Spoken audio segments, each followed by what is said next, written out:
कानों में ना ईयर प्लग्स लगा के कान बंद करके सोवो जब भी आपने सोना, चाहे कितनी ही शांति है आपके पास। नींद की इंपॉर्टेंस को हमने कभी भी अंडरमाइन नहीं करना है। खास तौर पे आईटी वाले प्रोफेशनल्स को मैं कहना चाहूंगा, ये मेरा बड़ा डायरेक्ट मैसेज है कि आईटी वाले बंदे टारगेट्स लेके ओवरवर्क करते हैं, बट अपने 24 घंटों के अंदर से 6 से 7 घंटे जो आपकी रेगुलर स्लीप है उसको कॉम्प्रोमाइज करके अगर आप काम कर रहे हो तो डेफिनेटली समझ लो आप बहुत पछताने वाले आने वाले समय। अगर कहीं पिताजी, मामा वाली साइड, नाना वाली साइड, चाहे उनके साथ 70 साल की उम्र में भी हेयर फॉल हुआ हो तो आपका तय है हेयर। और हाइपरटेंशन की मेन वजह क्या है, वो ये होती है कि बॉडी में स्ट्रेस हार्मोन्स, आपके जो फाइट एंड फ्लाइट वाले हार्मोन्स है, अब आपने बॉडी को हीलिंग का समय नहीं दे रहे हो, तो अब जो अंदर से स्ट्रेस रिस्पॉन्स है वो आपके इन हार्मोन्स को एक्टिवेट करके और 24/7 चलेंगे। जो ये फेज आपने स्ट्रेस में बिताया है भयानक वाले तरीके से, ये अपना असर आपको दिखाएगा। डिजीज होती क्या है? डिजीज इज डिसईज, यानी कि आपका जो बॉडी का सिस्टम है, कोई भी ऑर्गन सिस्टम, वो अपना काम प्रॉपरली नहीं कर रहा है, इट्स कॉल्ड डिजीज। जिन लोगों की स्लीप की इरेगुलरिटी होती है उनमें हेयर फॉल इनवेरिएबली देखने को मिलेगा ही मिलेगा। ये राइट हैंड रूल है। मान लिया आपने 7, 8, 10, 15, 20 दिन तक आपने नींद के साथ ऐसे खिलवाड़ चालू रखा, अब इतनी स्ट्रेस बॉडी के अंदर इकट्ठी हो जाएगी, हीलिंग अपनी इतनी ज़्यादा पीछे रह गई, या इतना होमवर्क इकट्ठा हो गया बॉडी को हील करने वाला कि अब। नमस्कार दोस्तों, कैसे हैं आप? मैं हूं डॉक्टर विक्रम और मेरे चैनल में आपका बहुत बहुत स्वागत है। दोस्तों, आज मैं आपको स्लीप के बारे में बताऊंगा। स्लीप और उसकी डिजीज के साथ एसोसिएशन इन जनरल, यानी कि कोई भी बीमारी है तो नींद के साथ उसका आपस में तालमेल किस तरीके से बनता है। कुछ कंसेप्ट्स मैं आपके क्लियर करना चाहूंगा। पहले सबसे पहली बात तो बॉडी एक ऐसी मशीन है, ऐसी दुर्लभ मशीन है कि जो खुद को रिपेयर करना जानती है। जितने भी प्राणी हैं इस धरती पे, जिनको हम लिविंग बोलते हैं, जिंदा बोलते हैं, उन सब के अंदर एक क्षमता होती है कि जैसे उनको चोट लगती है, इंजरी होती है, हील, उनको अपने आप बॉडी को खुद को हील करना आता है। इनबिल्ट मैकेनिज्म है ये। प्रॉब्लम कहाँ आ जाती है कि जब हमारा ये हीलिंग वाला मैकेनिज्म किसी वजह से पीछे छूट जाता है, हार्मोनल इम्बैलेंस की वजह से पीछे छूट गया, या डाइट की वजह से, न्यूट्रिशन की वजह से, या स्ट्रेस की वजह से, या लैक ऑफ स्लीप की वजह से, जब ये हमारा पीछे छूट जाता है हीलिंग मैकेनिज्म, तो फिर हम डिजीज के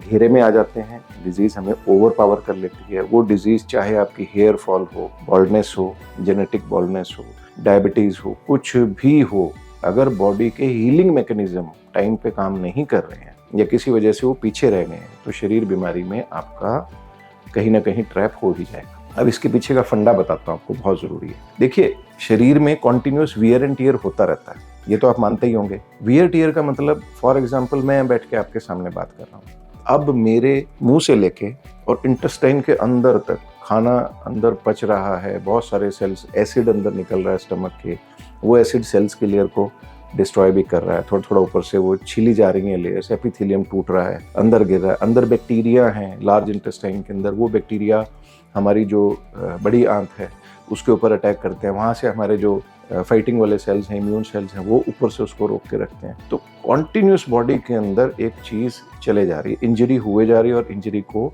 हमारा शरीर ठीक करे जा रहा है।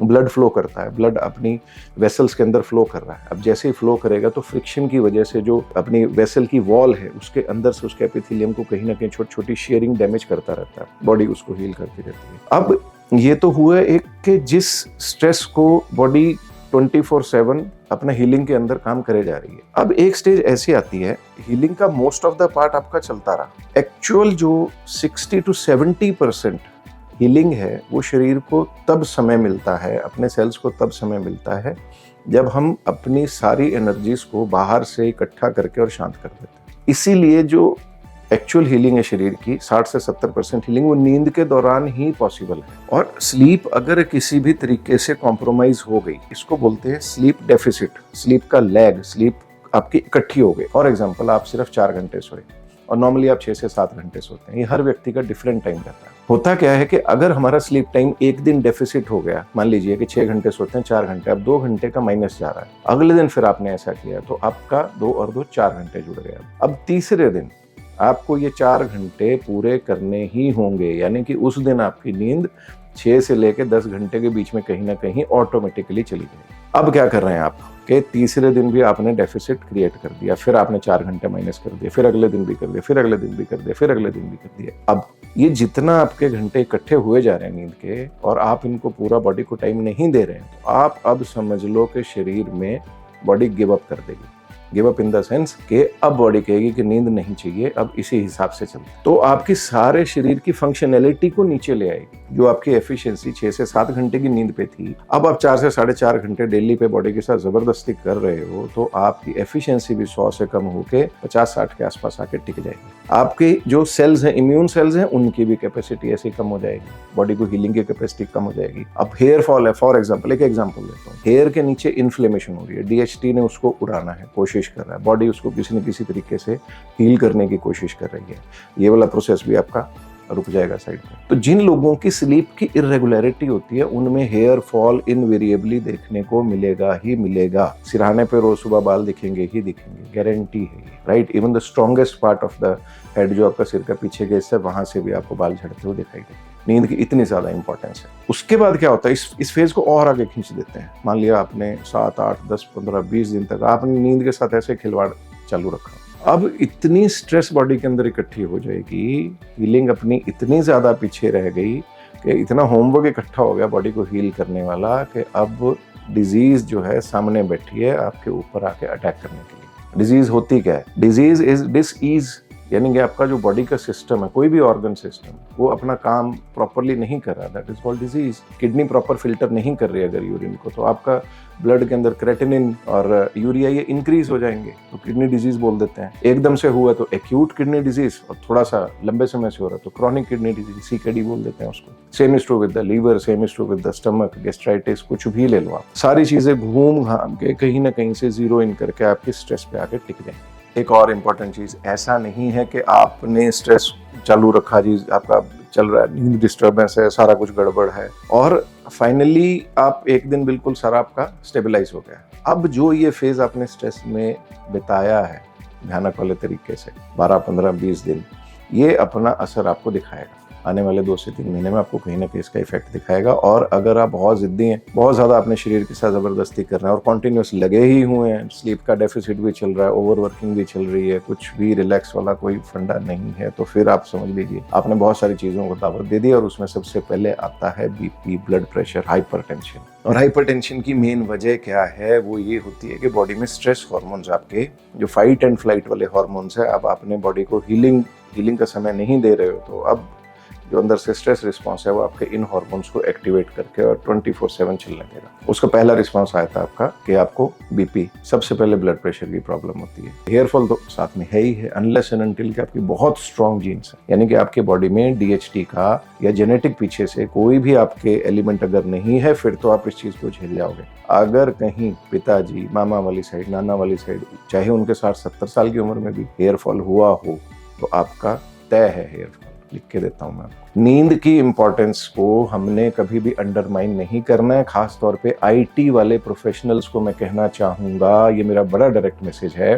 कि IT वाले बंदे टारगेट्स लेके ओवरवर्क करते हैं। काम बिल्कुल करो, 100% करो, बट अपने 24 घंटों के अंदर से 6 से 7 घंटे जो आपकी रेगुलर स्लीप है, उसको कॉम्प्रोमाइज करके अगर आप काम कर रहे हो, तो डेफिनेटली समझ लो आप बहुत पछताने वाले हो आने वाले समय में। Not only regarding hair, regarding your entire body, your entire human, जो आपके जितना ऑर्गन सिस्टम है, कहीं ना कहीं कोई ना कोई अंदर सटल लेवल पे इम्पैक्ट आएगा ही आएगा। तो स्लीप के साथ खिलवाड़ नहीं करने का। दूसरा, जो IT वाले लोगों को एक दिल से सलाह देना चाहूंगा, जो बहुत ज्यादा इफेक्टिव है। आप अमेरिका के हिसाब से, यूरोप के हिसाब से काम कर रहे हैं, तो हमारा टाइम का डिफरेंस आ गया। अब इस टाइम के डिफरेंस को, मान लिया आपने 4 बजे तक काम किया, बट आप 7 घंटे रहे, आप समझते हैं कि मैं 7 घंटे तो नींद पूरी कर ली, लेकिन आप 4 बजे सुबह सोए, 4 से लेके औसतन 6-7 बजे तक का जो समय होता है, यहाँ तक तो रहती थोड़ी शांति। 6 से 7 बजे के बाद आपकी गली में कोई हॉर्न बज के जा रहा है, कोई दूध वाला आ गया, कोई रेडी वाला आ गया, कोई इधर से आवाज आ रही है, घर का दरवाजा खुल रहा है, कोई बर्तन खटखटा रहा है। अब आपको लगता है आप सो रहे हैं, कितनी ही गहरी नींद सो रहे हैं, बट आपका जो विजुअल,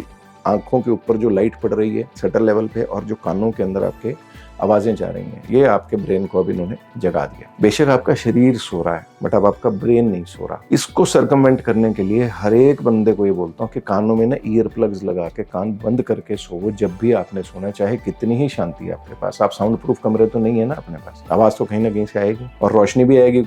हल्का सा पर्दा दाएं बाएं है तो वहां से रोशनी अंदर आ जाएगी। तो आई पैच लगा के, जो फ्लाइट के दौरान आईज कवर करने के लिए, 2 चीजें लगा के और फिर आप सोवो अलार्म लगा के। तब आप समझो कि आपकी एक बिल्कुल अनडिस्टर्ब्ड स्लीप अगर 6 से 7 घंटे की है तो वो बिल्कुल जेन्युइन स्लीप। तो स्लीप को सबसे पहले प्रायोरिटी पर रखना है। हेयर फॉल तो चलो एक इसके साथ एसोसिएटेड चीज है ही है, अदरवाइज भी बाकी डिजीजेस के अंदर स्लीप की बहुत ज्यादा इंपॉर्टेंस। और अगर किसी वजह से नींद डिस्टर्ब है, सबसे पहला काम उसी को पकड़ो आप। That can be due to vitamin की डेफिशिएंसी, विटामिन B12 नहीं है बॉडी के अंदर, डी नहीं है, इरिटेबिलिटी आ गई है, कोई थायराइड का मसला चल रहा है, कुछ भी है, एक बार पूरा स्कैन कराओ। नींद को पहले पकड़ो। नींद आपके काबू में आ गई तो फिर स्टेप बाय स्टेप सारी चीजें आपकी इन प्लेस आती चली जाए, राइट। सो ये था वीडियो स्लीप के बारे में। वीडियो में अंत तक बने रहने के लिए आपका बहुत बहुत शुक्रिया। Stay blessed, stay tuned.